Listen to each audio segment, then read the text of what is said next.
How about being spontaneous and enjoying life? Who says you have to be spontaneous to enjoy life? Exactly. You plan to go with your family to a theme park, you have fun. You plan out a great date for your wife, you go out and you have fun. Mm-hmm. Planning is fun. See, the great thing about spontaneity is that, it just happened. It was so magical.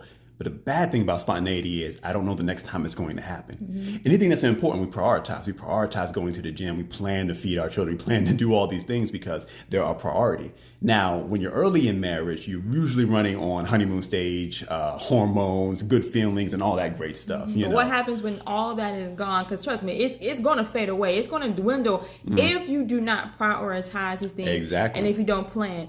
Spontaneity is it's almost like a fairy tale for most people, and we live in this fairy tale mindset that if it's not popping 24/7, then it must not be real love. That's not real love at all. That's not true at all. Like you just said, it's usually hormones, the honeymoon phase, stuff like that. Love is whatever you prioritize. Exactly. And go ahead. The people that we coach with their marriage, their biggest complaint is that my spouse don't have time for me. Mm-hmm. That means they're not prioritizing their marriage. If something is missing, something is broken, something is lacking.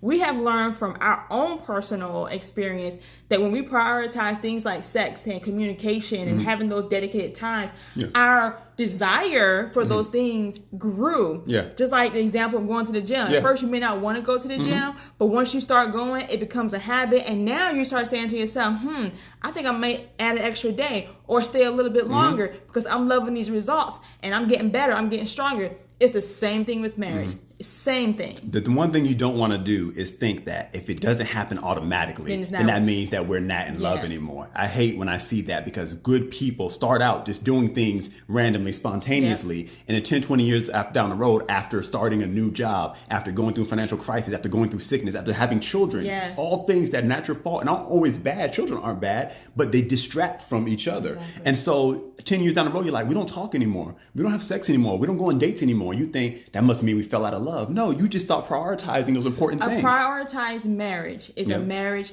that is fun.